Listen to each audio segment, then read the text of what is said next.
करें अपने दिल की बात हमारे साथ। नमस्कार दोस्तों, स्वागत है आपका हमारे इस सेशन में जहां पर आप अपने दिल की बात कर सकते हैं। आपके जो भी सवाल हैं, चाहे वो आपकी एजुकेशन से जुड़े हों, आपकी करियर से जुड़े हों या फिर आपकी पर्सनल लाइफ, प्रोफेशनल लाइफ से जुड़े कोई भी सवाल आपके हैं, तो आप हमारे साथ यहाँ पर साझा कर सकते हैं।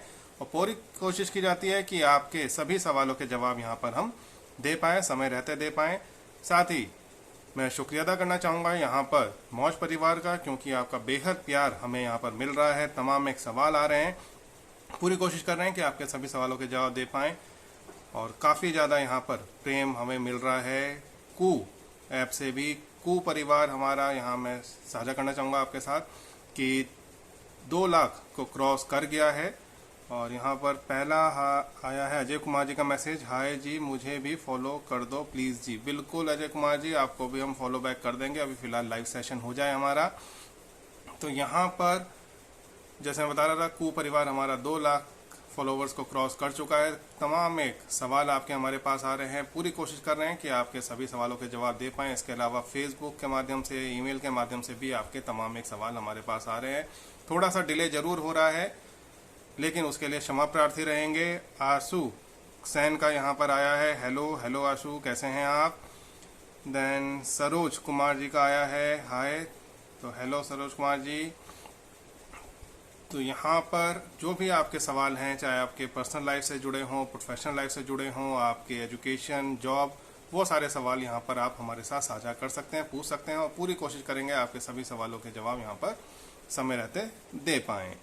तो चलिए पहला सवाल यहाँ पर ले लेते हैं। पहला सवाल हमारे पास यहाँ पर आया है अंकित का। तो अंकित ने पूछा है कि मेरी शादी को 3 वर्ष हो चुके हैं, पत्नी के साथ अनबन रहती है, क्या करूं। तो सरोज कुमार जी का एक और मैसेज आया, फॉलो कर दो। बिल्कुल सरोज कुमार जी, ये सेशन हमारा लाइव सेशन हो जाए उसके बाद आपको फॉलो भी कर देंगे। तो फिलहाल यहाँ अंकित कुमार जी का जो प्रश्न आया है कि उनकी 3 साल हो चुके हैं शादी को और वो जो पत्नी है उनके साथ उनकी अनबन अभी भी चल रही है, क्या कर सकते हैं। तो आपको बताना चाहेंगे अंकित जी, सबसे पहले तो आप ये जानने का प्रयास करें कि आखिर क्या रीज़न है, क्या प्रॉब्लम है जिसकी वजह से आप दोनों के बीच में अनबन चलती है। जो भी आपके बीच में अनबन चल रही है उसके पीछे कुछ ना कुछ फैक्टर्स जरूर रहेंगे, कुछ ना कुछ चीज़ें जरूर रही होंगी। तो यहाँ पर उन प्रॉब्लम्स को रिजॉल्व करने के लिए सबसे पहले तो आपस में कम्युनिकेट करिए, बातचीत करिए। होता क्या है कि जब भी किसी के साथ अनबन होती है, कुछ लड़ाई झगड़ा होता है, चाहे वो भाई बहन ही क्यों ना हो, माता पिता ही क्यों ना हो, हम लोग क्या करते हैं, हम लोग बात करना छोड़ देते हैं। और उसका क्या नतीजा होता है, जब हम बात करना छोड़ देते हैं तो जितनी भी प्रॉब्लम्स होते हैं, जो इश्यूज होते हैं, वो खुल करके सामने आ ही नहीं पाते और वो फिर जो क्वेश्चंस हैं वो अनआंसर्ड रह जाते हैं। तो सबसे पहला काम आपको तो यही करना है कि आपको जितनी भी प्रॉब्लम्स हैं, जितनी भी इश्यूज हैं, उनके बारे में आपको अपने पार्टनर के साथ डिस्कशन करना है। उसके बाद ये देखें कि कहाँ पर आप सरेंडर कर सकते हैं या कहाँ पर आप बिल्कुल सही हैं और कहाँ पर आपका पार्टनर बिल्कुल सही है, कहाँ पर वो सरेंडर कर सकता है। तो वो उन चीज़ों को आइडेंटिफाई करिए और एक म्यूचुअल रास्ता निकालिए कि हाँ, यहाँ पर अगर इस तरह की सिचुएशन होगी तो ये हमें काम करना होगा या इसकी बात सुननी होगी, या ये सिचुएशन होगी तो इसमें मेरी बात सुननी होगी। इस तरह का कोई म्यूचुअल अंडरस्टैंडिंग आप निकालिए, क्योंकि जब तक आप दोनों के बीच में बातचीत नहीं होगी, म्यूचुअल अंडरस्टैंडिंग नहीं बनेगी, तब तक इस तरह के जो प्रॉब्लम्स हैं ये आती रहेंगी। बहुत ज़्यादा इस तरह की प्रॉब्लम्स आती है गर्लफ्रेंड बॉयफ्रेंड के रिलेशनशिप्स में भी। और फिर बात आती है ब्रेकअप करने की। अब क्योंकि आपकी यहाँ पर शादी भी हो चुकी है, आगे आपको परिवार भी बढ़ाना होगा। खैर, आपने इसमें क्वेश्चन में लिखा नहीं है कि आपके कोई संतान भी है या नहीं, और अगर नहीं है तो आगे आप बढ़ाना भी जाएंगे। तो उसके लिए आपको यहाँ पर अभी से प्रयास करने होंगे। सबसे पहले कम्युनिकेशन स्टैब्लिश करिए, बातचीत करिए। अगर आपको लगता है कि आपके पार्टनर के साथ सिर्फ छोटी मोटी बातों पर ही आपके कुछ इश्यूज हैं, प्रॉब्लम्स हैं, जिनको बातचीत के द्वारा रिजॉल्व किया जा सकता है, तो निश्चित तौर पर आप इसमें आगे बढ़ें। और अगर कुछ ऐसी सिचुएशंस हैं, कुछ ऐसी बातें हैं जिनको लेकर के आपको लगता है कि नहीं, अमुक पर्सन के साथ अब आगे रिलेशनशिप कंटिन्यू करने का कोई फ़ायदा नहीं है, अगर ये सिचुएशन आ गई है, तो फिर मैं सजेस्ट करूँगा कि पहली तो आप काउंसलर के पास जाइए, मैरिज काउंसलिंग लीजिए। अगर फिर भी आपकी चीज़ें रिजॉल्व नहीं हो पाती, बिल्कुल ही एक दूसरे की शक्ल नहीं देखना पसंद कर रहे हैं, एक दूसरे के साथ रहना बिल्कुल आपको गवारा नहीं है, तो ऐसे किसी भी रिश्ते को आप मत ढोइए। आप सेपरेट हो जाइए, अलग हो जाइए, मूव ऑन करिए अपनी लाइफ में, आपका पार्टनर भी अपनी लाइफ में मूव ऑन करे, और बेहतर होगा कि दोनों अलग हो जाएं, बजाय जबरदस्ती लोगों की खुशी के लिए लोग कुछ कहे ना या कोई उंगली ना उठाए सिर्फ इस वजह से, सिर्फ साथ में रहने का दिखावा करने से कोई फायदा नहीं, क्योंकि आप खुद कभी सुखी नहीं रहेंगे, कभी खुश नहीं रहेंगे। तो यहाँ पर अगर सिचुएशन इतनी ज़्यादा आगे जा चुकी है तो पहले मैरिज काउंसलिंग जरूर ले लें, और उसके बाद भी अगर बात नहीं सुलझती है तो फिर आप अलग होने का प्लान कर सकते हैं। हालांकि मुझे लगता है कि उसकी मैरिज काउंसलिंग की भी जरूरत नहीं पड़ेगी, डाइवोर्स की बात भी नहीं आएगी। अगर आप आपस में ही बैठ करके बातचीत करेंगे, कम्युनिकेट करेंगे, सुलझाएंगे बातों को, तो निश्चित तौर पर आपको यहाँ पर सफलता मिलेगी। आप आसानी से ही अपने रिलेशनशिप से जो भी इश्यूज आ रहे हैं, जो प्रॉब्लम्स आ रही हैं, उनको आप रिजॉल्व कर पाएंगे। मेरी शुभकामनाएं आपके साथ हैं। धन्यवाद। अगला प्रश्न यहाँ पर ले लेते हैं। अगला प्रश्न यहाँ पर आया है कि क्या आप मुझे नए NSQF गाइडलाइंस के बारे में बता सकते हो? तो बिल्कुल, यहाँ पर नई NSQF गाइडलाइंस भी आई हैं, और basically NEP new education policies में भी इसका जिक्र किया गया है। उसके अकॉर्डिंग यहाँ पर AICT ने भी जो अपनी गाइडलाइंस हैं उनको भी मॉडिफाइड किया है, चेंजेस किया है। In fact national higher education qualification framework भी लॉन्च किया गया है, और साथ ही नेशनल स्किल क्वालिफिकेशन फ्रेमवर्क तो पहले ही चल रहा था, तो वो भी यहाँ पर एग्जिस्ट कर रहा है। तो काफ़ी ज़्यादा यहाँ पर परिवर्तन अब आए हैं। जिन लोगों को नहीं पता है उन लोगों के लिए पहले बता दें, NSQF अगर आप लोगों ने नाम नहीं सुना हो, NSQF stands for national skill qualification framework. भविष्य में जितनी भी नौकरियां निकलेंगी, मान लीजिए आपको कहीं पर अप्लाई करना है, तो वहाँ पर ये नहीं निकलेगा कि बीटेक पर्सन अप्लाई कर दे, बीटेक कंप्यूटर साइंस आ जाए, या फिर यहाँ पर BCA आ जाए, MCA आ जाए। इस तरह की यहाँ पर क्वालिफिकेशन नहीं मांगी जाएंगी। क्वालिफिकेशन आपकी BA BSc ऐसी भी नहीं होंगी। क्वालिफिकेशन कैसे मांगी जाएगी किसी भी नौकरी में, किसी भी रिक्रूटमेंट में, क्योंकि सारे RR अगर ना पता तो रिक्रूटमेंट रूल्स के लिए RR बोला जाता है। तो रिक्रूटमेंट रूल्स सारी कंपनियों को, चाहे वो गवर्नमेंट सेक्टर की हो, प्राइवेट सेक्टर्स की, उनको चेंज करना है, और उनको न्यू एजुकेशन पॉलिसीज क्योंकि आ चुकी हैं इंडिया में, तो यहाँ पर उसके अकॉर्डिंग यहाँ पर चेंजेस भी लेकर के आने हैं। नेशनल स्किल क्वालिफिकेशन फ्रेमवर्क उसके लिए पहले ही डिज़ाइन किया जा चुका है, और उसी पे बेस्ड आपकी सारी जॉब्स निकल लेंगी। आप जो भी काम करने के लिए अप्लाई करेंगे, आप जो भी आपने पढ़ाई करी हुई है, वो सब NSQF अलाइंड होगी। ये फिर national higher education qualification framework पे कहीं ना कहीं बेस होंगी, और उसी के बेसिस पर आपको यहाँ पर नौकरी भी प्राप्त होगी। कोई वैकेंसी निकलेगी तो वैकेंसी में ये आएगा कि NSQF लेवल 4 या हायर के लोग उस पर अप्लाई कर देना, NSQF लेवल 6 या national higher education qualification framework के लेवल 7 के लोग यहाँ पर अप्लाई कर दें। तो इस तरह से यहाँ पर फ्यूचर में नौकरियाँ निकलेंगी जिसके अगेंस्ट आपको एप्लीकेशन देनी होंगी। AICT यानी कि all India council for technical education ने इसको लेकर के नई गाइडलाइंस जारी कर दी है। अभी लास्ट मंथ ही ये गाइडलाइंस जारी हुई हैं, लगभग 30 जून के आसपास का ऑर्डर है। तो यहाँ पर नई गाइडलाइंस आ चुकी हैं, उसको बारे में आपके पास पूरी नॉलेज होनी चाहिए कि कौन सी एजुकेशन के आपने प्राप्त कर रखी है और उसका क्वालिफिकेशन फ्रेमवर्क कितना आता है।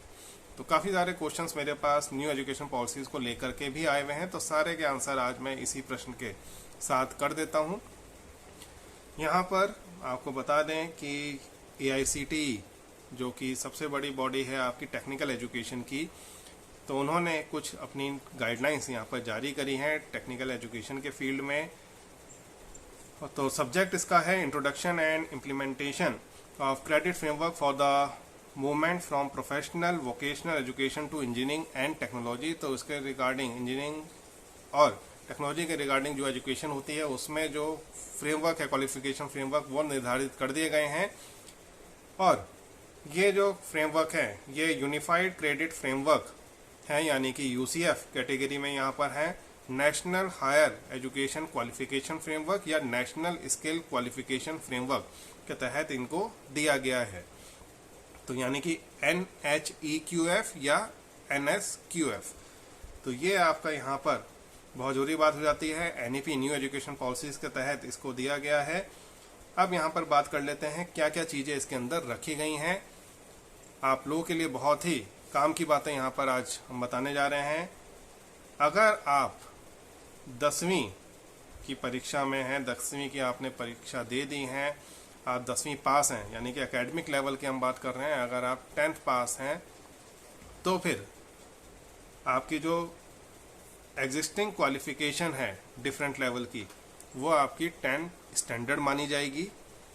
National higher education qualification framework या NSQF की अगर लेवल की बात करें तो वो आपका लेवल 2 माना जाएगा। यानी कि अगर भविष्य में कोई लेवल 2 की नौकरी निकलती है कि NSQF लेवल 2 के लिए अप्लाई कर दें या फिर national higher education qualification framework NHEQF के लिए अप्लाई कर दें, तो उसके लिए लेवल 2 का अगर जॉब निकला है तो आप बेझिझक होकर वहाँ पर अप्लाई कर सकते हैं।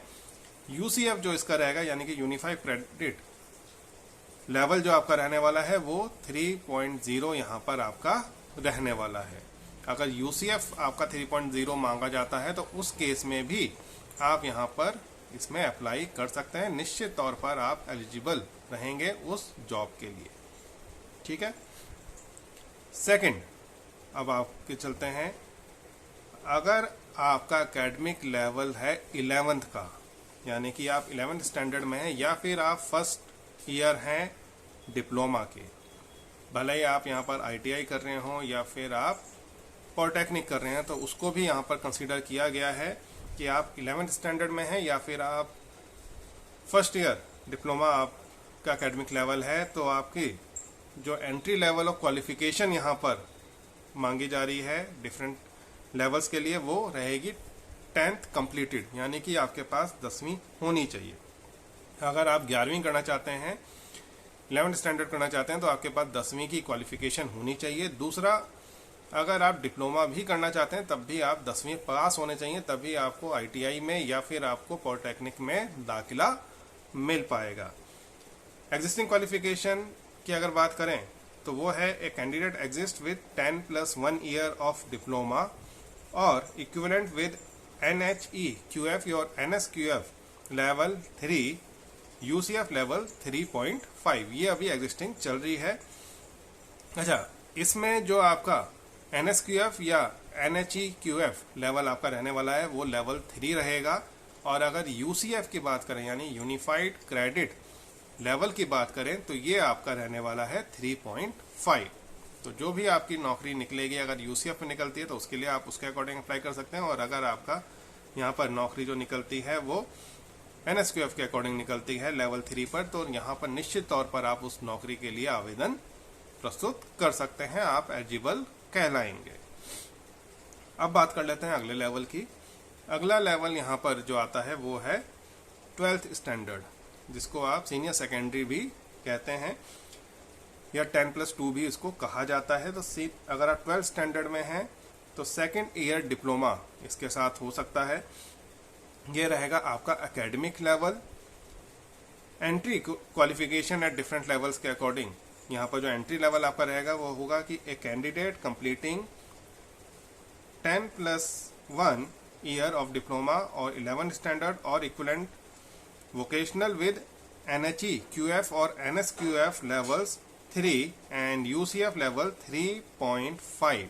तो ये आपका एंट्री लेवल रहने वाला है। इसमें अगर आप करते हैं, साथ ही एग्जिस्टिंग क्वालिफिकेशन की अगर हम बात करें डिफरेंट लेवल्स की, तो वो यहाँ पर रहने वाली है candidate exist with 10+2 years of diploma और इक्विवेलेंट विद NHEQF और NSQF लेवल 4 और UCF लेवल 4। तो ये आपका एग्जिस्टिंग क्वालिफिकेशन डिफरेंट लेवल की अभी रहती है।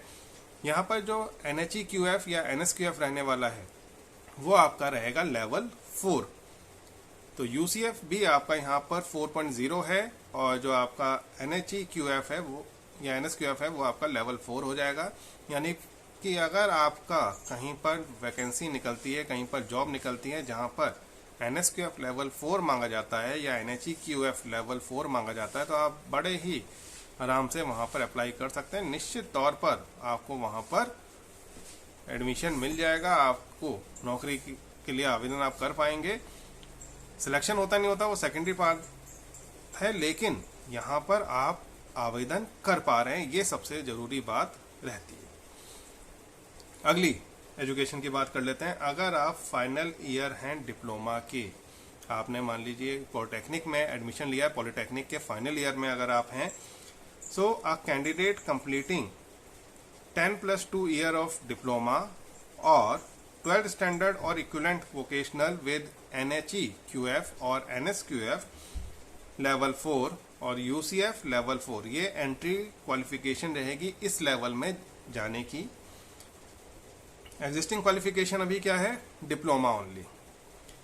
और एनएचईक्यूएफ या एनएसक्यूएफ लेवल की अगर हम बात करें यहाँ पर, तो ये आएगा आपका लेवल 5 के अंतर्गत। यानी कि अगर आपने 10वीं के बाद पॉलिटेक्निक का डिप्लोमा किया है या आपने 12वीं के बाद पॉलिटेक्निक का डिप्लोमा किया है, 3 वर्ष का जो होता है, तो यहाँ पर आपका जो रहेगा ये एनएसक्यूएफ लेवल 5 की श्रेणी में आएगा। हालांकि यूसीएफ इसमें थोड़ा सा कम कर दिया गया है। यूसीएफ आपका रहेगा यूनिफाइड क्रेडिट लेवल, आपका जो है वो आपका रहने वाला है 4.5।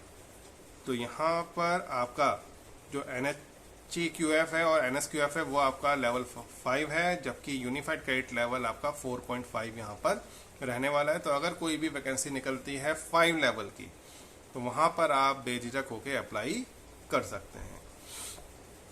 आगे चलते हैं। अगर आप यहाँ पर फर्स्ट ईयर में है किसी अंडर ग्रेजुएट डिग्री कोर्स में, अभी तक हम बात कर रहे थे यहाँ पर डिप्लोमा की, चाहे आप आईटीआई डिप्लोमा कर रहे हो, 2 वर्ष का हो, 1 वर्ष का हो, या फिर आप यहाँ पर पॉलिटेक्निक के डिप्लोमा कर रहे हो, चाहे वो 3 वर्ष के हो, तो उसके अकॉर्डिंग हमने बताया। अब अगर आप यहाँ पर कर रहे हैं डिग्री कोर्स, ठीक है, 12th के बाद आपने यहाँ पर ग्रेजुएशन में एडमिशन ले लिया, आप बीए कर रहे हैं, बीकॉम कर रहे हैं, बीएससी कर रहे हैं, जो भी आप ग्रेजुएशन कर रहे हैं, उसके अकॉर्डिंग यहाँ पर अगर बात की जाए, तो अगर आप यहाँ पर फर्स्ट ईयर में हैं अंडर ग्रेजुएट डिग्री में, तो इसके लिए एंट्री लेवल क्या मांगा जाएगा? 12th कंप्लीटेड, यानी कि आपके पास 12वीं कंप्लीटेड होनी चाहिए, तभी आपको यहाँ पर एंट्री मिलेगी। इसके अलावा आपका existing qualification at different levels की बात करें तो वो है अंडर ग्रेजुएट सर्टिफिकेट, आपको यहाँ पर अंडर ग्रेजुएट सर्टिफिकेट मिलेगा। और एनएचईक्यूएफ या एनएसक्यूएफ के अकॉर्डिंग अगर देखा जाए तो आपका ये कहलाएगा लेवल 5 पर, और यूसीएफ आपका रहेगा 4.5, यानी बिल्कुल इक्विवेलेंट आपका जा रहा है जो फाइनल ईयर डिप्लोमा का है और जो आपका एंट्री लेवल ग्रेजुएशन डिग्री का है। तो दोनों के जो लेवल एनएसक्यूएफ और एनएचईक्यूएफ लेवल है वो दोनों ही आपके बराबर जा रहे हैं। 5 का आपका एनएसक्यूएफ या एनएचईक्यूएफ लेवल है और आपका जो यूसीएफ है वो आपका 4.5 का जा रहा है। अब अगर आप सेकेंड ईयर में हैं डिग्री के, अगर आप सेकेंड ईयर हैं, चाहे बीएससी में हो, बीकॉम में हो, या फिर आप किसी दूसरी ग्रेजुएशन डिग्री जो भी आप कर रहे हैं, अगर आप उसके सेकेंड ईयर में हैं, तो वहाँ पर क्या रहता है उसको भी बता दें। आपका जो एंट्री क्वालिफिकेशन डिफरेंट लेवल्स की रहती है उसमें है a candidate with diploma in appropriate branch of engineering, equivalent vocational और technical programmes with NHEQF level 5, UCF level 4.5 completed. तो यहाँ पर आप सेकेंड ईयर में अगर होते हैं तो आपको जो इससे पहले का क्राइटेरिया यानी कि लेवल 5 आपका होना चाहिए या यूसीएफ 4.5 होना चाहिए, तो वो आपके पास है, तभी आप उसको परस्यू कर सकते हैं। और यहाँ पर आपको अंडर ग्रेजुएट डिप्लोमा का सर्टिफिकेट मिलेगा। लेवल आपका रहने वाला है लेवल 6, और जो यूसीएफ है, यूसीएफ आपका यहाँ पर रहेगा 5.0। तो अगर कोई भी वैकेंसी निकलती है लेवल 5-6 की, तो यहाँ पर आप बड़े आराम से अप्लाई कर सकते हैं आप यहाँ क्वालिफाई उसको कर पा रहे हैं। अगली बात कर लेते हैं यहाँ पर आगे। अगर आप फाइनल ईयर थर्ड ईयर में हैं यूजी डिग्री के, third year under graduate degree, मान लीजिए बीटेक कर रहे हैं, 4 साल का होता है, आप थर्ड ईयर में हैं बीटेक प्रोग्राम के, तो यहाँ पर जो एंट्री लेवल रहेगा वो है अ कैंडिडेट विद 10+4 और 12+2 इन appropriate domain with NSQF level 6, UCF level 5 completed। Bachelors of vocational education का यहाँ पर आपको सर्टिफिकेट मिलेगा और यहाँ पर जो लेवल दिया जा रहा है वो है लेवल 7 का, यानी कि लेवल 7 की एजुकेशन आपकी यहाँ पर कंसीडर करी जाती है। आप लेवल 7 क्वालिफाइड माने जाएंगे और आपका जो UCF रहेगा वो रहेगा 5.5 का। तो कोई भी वैकेंसी अगर लेवल 7 की निकलती है तो आप यहाँ पर अप्लाई कर सकते हैं अगर आपके पास ये सर्टिफिकेट आ जाता है वोकेशनल एजुकेशन का, बैचलर्स का।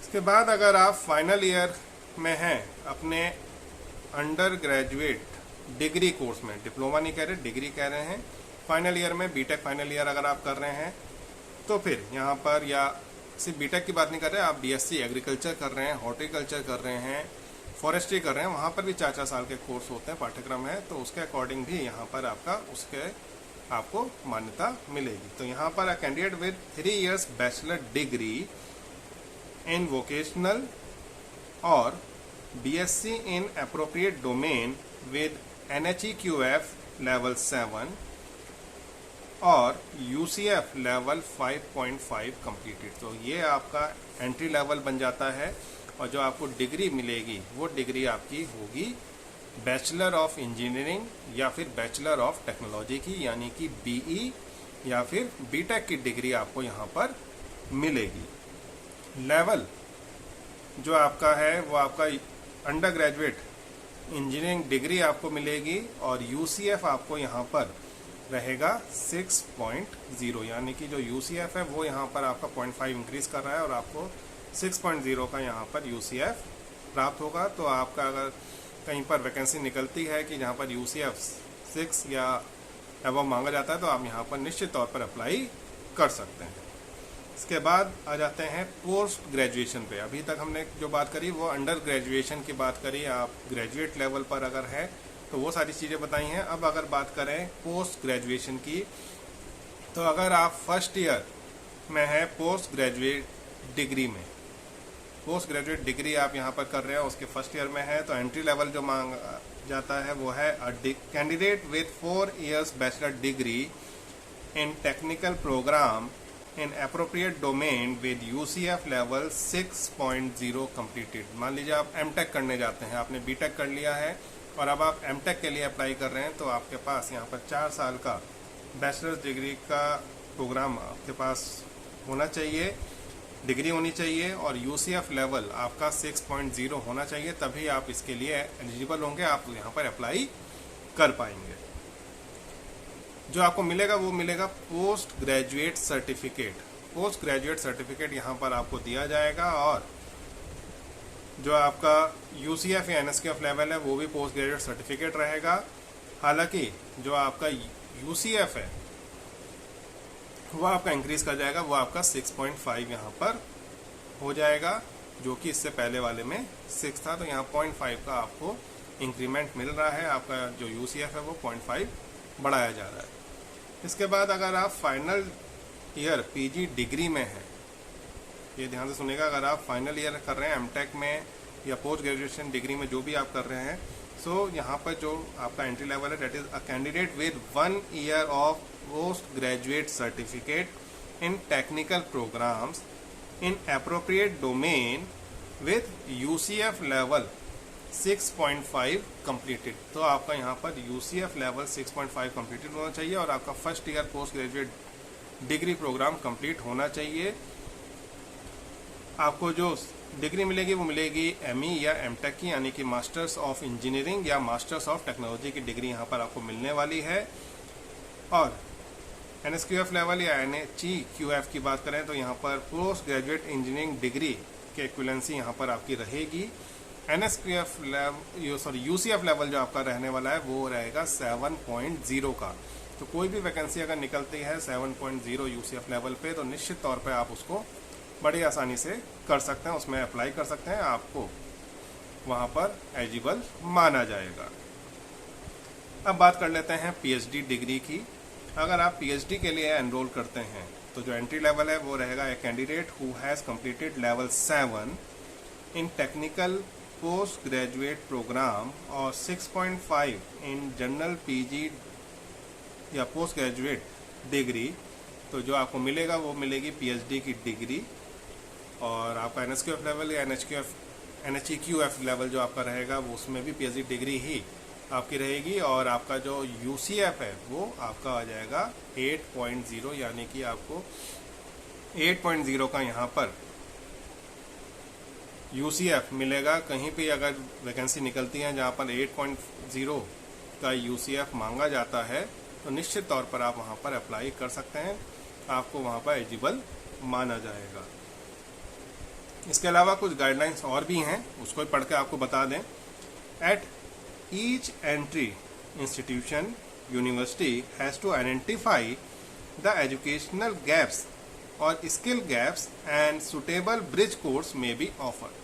तो अगर आपका यहाँ पर कुछ गैप्स ज़्यादा हैं, मान लीजिए एक कोर्स करा और उसके बाद आपने 2 साल का गैप ले लिया, फिर आप तीसरे साल में जाके कुछ आगे कंटिन्यू करने जा रहे हैं, तो यहाँ पर ब्रिज कोर्स भी ऑफर किया जा सकता है, डिपेंडिंग ऑन कि आपका कितने टाइम का गैप बीच में एजुकेशन में हो रहा है। कई बार होता है जैसे फीमेल्स के केस में शादी हो गई, आपकी एजुकेशन पूरी नहीं हो पाई, तो यहाँ पर ब्रिज कोर्स करा करके फिर आपको वो एजुकेशन गैप फुलफिल करके आप आगे अपनी एजुकेशन पूरी कर पाएंगे। तो इस तरह की जहाँ पर चीज़ें हैं, या किसी रीज़न से कोई मेल कैंडिडेट्स हैं पढ़ाई कर रहे थे, कोई ऐसी आर्थिक संकट आ गया परिवार पे कि सब छोड़ छाड़ के नौकरी करनी पड़ गई, तो वहाँ पर कितना गैप है, कैसे उसको ब्रिज कोर्स के जरिए पूरा किया जा सकता है, वो सारी चीज़ें भी यहाँ पर रहेंगी। तो यूनिवर्सिटी या इंस्टीट्यूशंस उसको आइडेंटिफाई करेंगे, उसके अकॉर्डिंग वहाँ पर ऑफर करेंगे। नेक्स्ट जो पॉइंट है, to make the students employable after every exit the skill component with progressive enhancement in skill in respective discipline may be introduced in the curriculum right from the first year of the program by the concerned regulatory body, university, technical boards as the case may be। तो यहाँ पर बोला जा रहा है कि जो भी आप एजुकेशन दे रहे हैं, जो भी सर्टिफिकेशन दे रहे हैं, उसको एम्प्लॉयबल बनाने के लिए दिया जा रहा है, तो उसको भी आपको ध्यान में रखना होगा कि कैंडिडेट्स को रोज़गार भी यहाँ पर प्राप्त हो। ऐसा नहीं हो कि सिर्फ वो डिग्री या डिप्लोमा लेके बैठ जाए, उसका NSQF लेवल का तब तक कोई बेनिफिट नहीं होगा जब तक आप उसको रोज़गार प्रोवाइड नहीं कराएंगे। तो उसके लिए भी आपको यहाँ अप्रोप्रिएट जो प्रोग्रेसिव एनहांसमेंट है वो आपको करने होंगे, अप्रोप्रिएट एक्शंस लेने होंगे, तभी आप इस चीज़ को आगे इम्प्लीमेंट कर पाएंगे। तो ये तो रही बात आपके NSQF लेवल की। NSQF लेवल के अलावा जो होते हैं नेशनल स्किल क्वालिफिकेशन फ्रेमवर्क या फिर NHEQF लेवल, यानी कि national higher education qualification framework के अकॉर्डिंग यहाँ पर इन चीज़ों को कंसीडर किया गया है। अब क्योंकि हमने जिक्र किया था न्यू एजुकेशन पॉलिसी का भी, और काफ़ी सारे क्वेश्चंस मेरे पास न्यू एजुकेशन पॉलिसी को लेकर के भी यहाँ पर आते हैं, तो आपको यहाँ पर बता दें, अगर न्यू एजुकेशन पॉलिसी की बात करी जाए तो न्यू एजुकेशन पॉलिसी के तहत आपके पास कोई भी एजुकेशन अभी क्या होता है, मान लीजिए कोई बच्चा एडमिशन लिया, ग्रेजुएशन करने गया, 12th कर लिया, 12th के बाद वो BSc करने गया या BCom करने गया, या और दूसरी कोई अपनी BA अगर कर रहा है, कोई भी पढ़ाई कर रहा है, हायर एजुकेशन ले रहा है, और अकस्मात यहाँ पर परिवार पे कुछ आपदा आ गई, फैमिली में किसी की मृत्यु हो गई, डेथ हो गई, जो कमाने वाले मेंबर था वो चला गया, फादर चले गए या मदर चले गए, और वहाँ पर रिस्पॉन्सिबिलिटी आ गई बच्चे के ऊपर कि अब उसको फैमिली का अर्निंग सोर्स बनना है। तो अभी क्या है कि बच्चा अगर छोड़ करके जा रहा है अपनी एजुकेशन को, मान लीजिए फाइनल ईयर उसने पूरा नहीं किया है, तो उसको कुछ भी नहीं मिलता। वो क्या कहलाता है, वो कहलाता है 12th पास। भले उसने 2.5 साल 12th के बाद लगा दिए अपने जीवन के आखिरी के 6 महीने वो पूरे नहीं कर पाया क्योंकि परिवार पे संकट आ गया, उसको अपनी एजुकेशन छोड़नी पड़ी, तो वो अभी भी क्या कहलाता है, 12th पास। जो बच्चा अभी 12वीं करके निकला है वो उसी मुकाम पे खड़ा है जहाँ पर 2.5 साल के बाद उसने अपनी एजुकेशन ले ली है, सब कुछ क्लियर कर लिया है, भले ही वो अपने क्लास का टॉपर रहा हो, सब कुछ रहा हो, लेकिन वो कहलाएगा 12th पास क्योंकि उसकी डिग्री कंप्लीट नहीं हुई है। न्यू एजुकेशन पॉलिसीज़ के तहत ये जो चीज़ें हैं कि आपकी अगर किसी रीज़न से एजुकेशन पूरी नहीं हो पा रही हैं तो उसको भी फुलफिल किया जाए, उसको भी कंसीडर किया जाए, इन सारी बातों का ध्यान रखा गया है।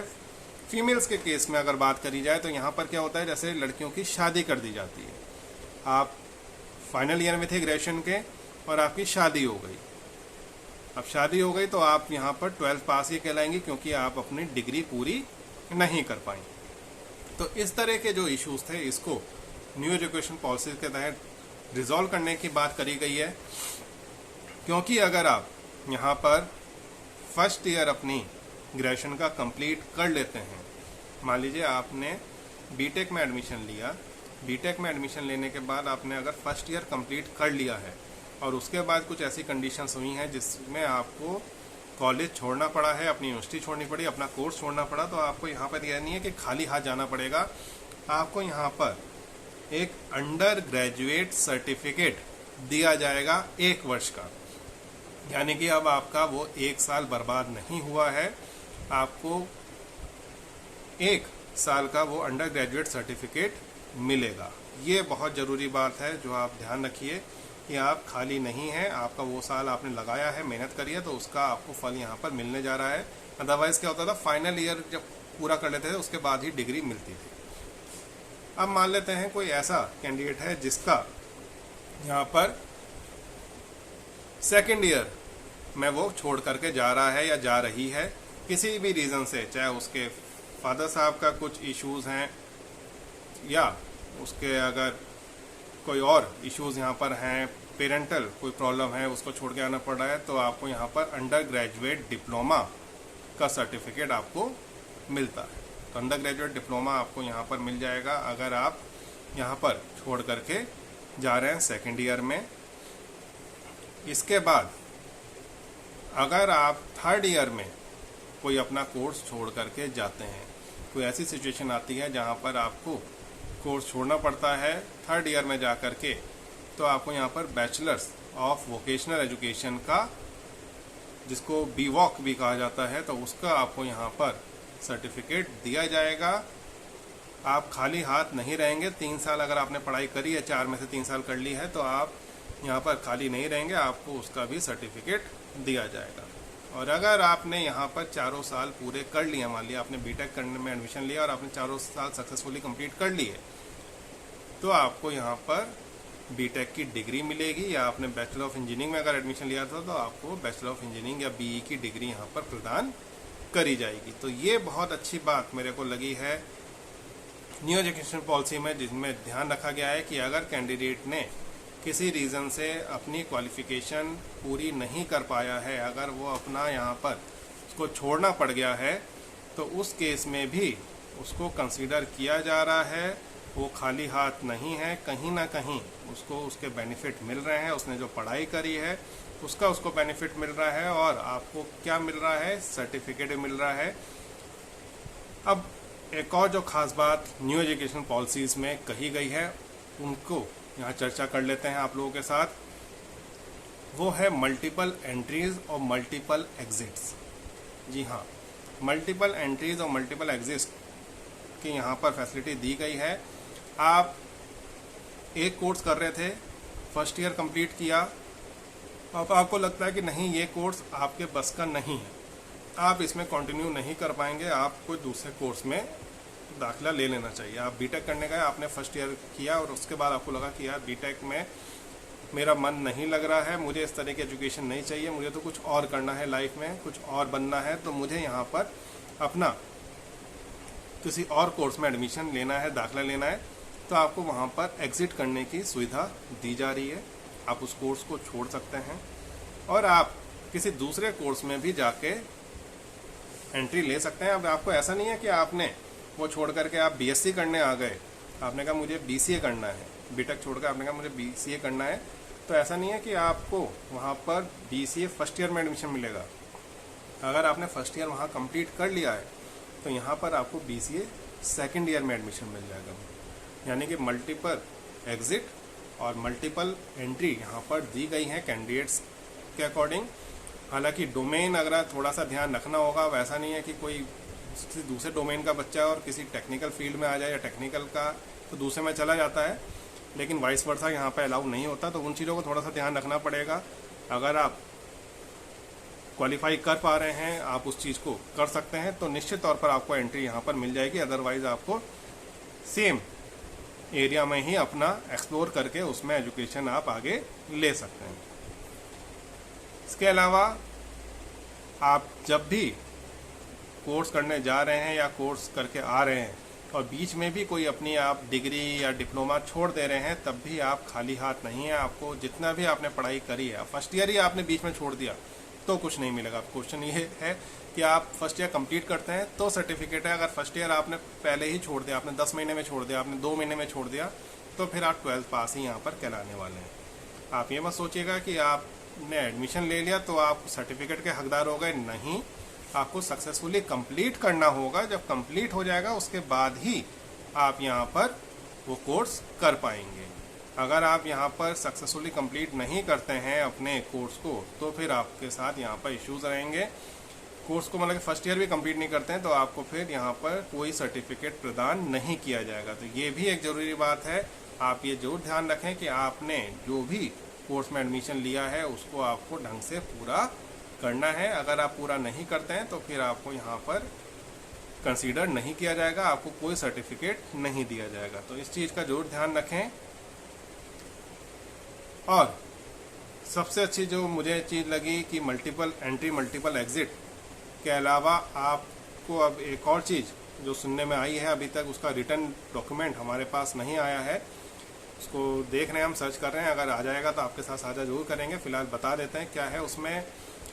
ये कहा गया है कि एक साथ अभी तक क्या था कि कोई व्यक्ति एक समय में एक रेगुलर एजुकेशन ले सकता था और उसके साथ उस रेगुलर या फॉर्मल एजुकेशन के साथ कोई एक नॉन फॉर्मल एजुकेशन भी ले सकता था। यानी कि अगर आप मान लीजिए ग्रेजुएशन कर रहे हैं, आपने 12th किया है और आप उसके बाद ग्रेजुएशन कर रहे हैं, ग्रेजुएशन के साथ आपका रेगुलर है, बीएससी कर रहे हैं, बीकॉम कर रहे हैं और आपने उसके साथ ओ लेवल का कोर्स ज्वाइन कर लिया, तो यह अलाउ था। कोई भी इसमें दिक्कत नहीं थी, कोई बाधा नहीं थी। आप एक वक्त में एक रेगुलर डिग्री और एक नॉन फॉर्मल कोर्स एक साथ कर सकते हैं, इसमें कोई भी आपत्ति नहीं थी। हालांकि अब जो नई गाइडलाइंस आ रही हैं उसमें एक और ख़ास बात दी गई है कि आप यहाँ पर 2 रेगुलर डिग्री एक ही समय में एक साथ कर पाएंगे। जी हाँ, 2 रेगुलर डिग्री एक साथ एक समय पे कर पाएंगे। हालांकि कैसे उसमें प्रोविज़न रहेगा, कैसे क्रेडिट सिस्टम रहेगा, कैसे एंट्री होगी, कैसे एग्जिट होगा और किसकी वैल्यू किस तरह से दी जाएगी, वो अभी एक्सप्लोर करी जा रही हैं चीज़ें। ऑर्डर अभी हमारे पास नहीं है, ऑर्डर होता तो आपको हम यहाँ पर पढ़ के सुना भी देते। फिलहाल अभी इस तरह की बातें छन करके आ रही हैं हमारे पास कि आपको रेगुलर 2 डिग्री करने का प्रोविज़न भी दिया जा रहा है। पहले क्या होता था, अगर आप 2 रेगुलर डिग्री एक साथ करते थे तो आप एक ही दिखा सकते थे, दोनों नहीं दिखा सकते थे। अगर दोनों किसी को पता चल जाए तो आपकी डिग्री अमान्य करार दे दी जाती थी। अब वो चीज़ नहीं है। अब आप यहाँ पर 2 डिग्री एक साथ कर पाएंगे। साथ ही जो अच्छी चीज़ रहेगी कि अगर आप जॉब पर भी हैं तो जॉब के साथ भी अगर आप अपनी क्वालिफिकेशन बढ़ाना चाहते हैं, एनहांस करना चाहते हैं, अपग्रेडेशन चाहते हैं, तो वो भी आप यहाँ पर बड़ी आसानी से अब कर पाएंगे और रेगुलर कोर्सेज के थ्रू कर पाएंगे।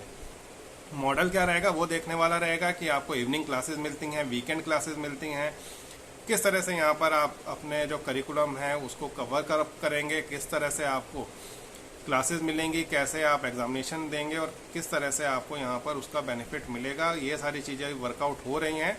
लेकिन एक फैसिलिटी यहाँ पर बताई गई है कि ये फैसिलिटी भी आप लोगों को मिल सकती है कि आप रेगुलर कोर्सेज में यहाँ पर एनरोलमेंट करा सकते हैं और रेगुलर कोर्सेज एक से ज़्यादा एक बार में कर सकते हैं, जो कि एक बहुत बड़ा सराहनीय कदम उठाया जा रहा है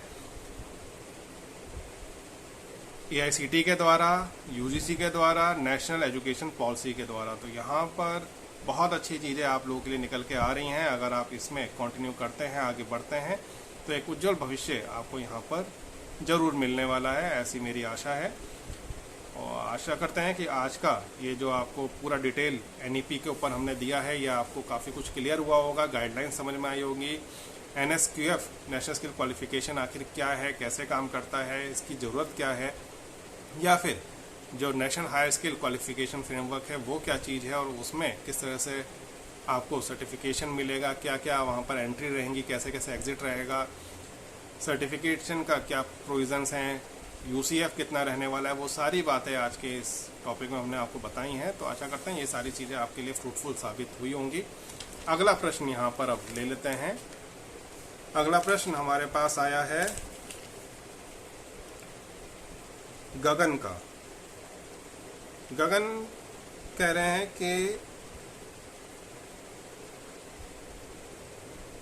इनकी किसी के साथ मुलाकात हुई थी टिंडर पे, और वो लड़की फ्रॉड निकली, मुझसे पैसे ऐंठ लिए, मैं क्या करूं? तो गगन, आपने जैसे बताया, आपके सवाल से पता चल रहा है कि आप शायद ऑनलाइन डेटिंग साइट टिंडर या और जैसी कोई और साइट्स होती हैं उन पे आप गए होंगे और उस पर आपने अपना प्रोफाइल बनाया होगा, और वहाँ पर आपको कोई पार्टनर अपना मिला जिसके साथ आपने शायद चैटिंग डेटिंग शुरू करी। तो आपको बता दें, इस तरह के तमाम क्रिमिनल्स या फ्रॉडस्टर्स इन ऐसी साइट्स का सहारा लेकर के दूसरों को बेवकूफ़ बनाते हैं, उनसे पैसे ऐंठते हैं। आपको यहाँ पर थोड़ा सा चौकन्ने होकर रहने की आवश्यकता होती है, अन्यथा आप मुसीबत में ही पड़ेंगे। जी हाँ, इसमें प्लेटफॉर्म की गलती नहीं है। प्लेटफॉर्म को हम उतना दोषी नहीं मानेंगे, क्योंकि वहाँ पर तो हर तरह का यूज़र्स आ रहा है और हर एक को चेक करने का KYC अगर आप करा सकते हो, बहुत कुछ करा सकते हो, लेकिन अब वो उसकी सोच क्या है, वो किस तरह से आगे बढ़ रहा है, क्या उसकी प्लानिंग है, उसको कोई नहीं जान सकता। तो यहाँ पर आपको थोड़ा सा सचेत होने की आवश्यकता होती है।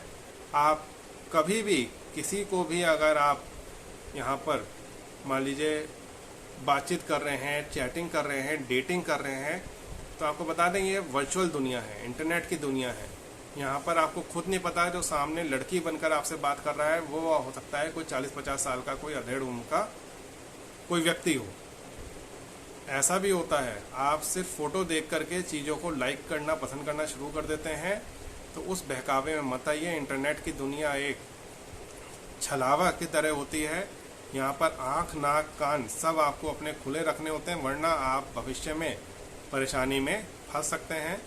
और शायद आपने क्या किया होगा कि आपकी जब चैटिंग शुरू हुई हो उसके बाद अगर आप डेट पे गए हो तो अच्छी बात है, अदरवाइज़ आपने यहाँ पर सामने वाले पार्टनर ने कोई बहाने मिलाए होंगे, कुछ बात की होगी कि आपको कुछ पैसा दे दिया जाए, उसका कुछ फैमिली इश्यूज़ आ गए हैं, या फिर उसका कोई एक्सीडेंट हो गया है, उसके भाई का एक्सीडेंट हो गया, उसकी बहन का, कुछ भी इस तरह का आपके पास उन्होंने मैसेज करे होंगे या आपसे पैसे की डिमांड की गई होगी। इस तरह की चीज़ें वहाँ पर रही होंगी। तो कोशिश करें कि यहाँ पर ऐसे किसी भी अगर आपको किसी ने डिमांड करी है तो उस रिलेशनशिप को आप इंटरनेट तक ही सीमित रखें और उसमें आगे बिल्कुल ना बढ़ें। कोई भी लेन देन अगर इस तरह का आप करते हैं तो भविष्य में आपके लिए ही खतरनाक साबित हो सकता है। यकीन मानिए 99.99% यहाँ पर आपके साथ फ्रॉड होने के चांसेस है। 0.01% हो सकता है कि कोई सही में परेशान हो, दुखी हो, व्यथित हो और आपसे उसने मदद मांगी हो।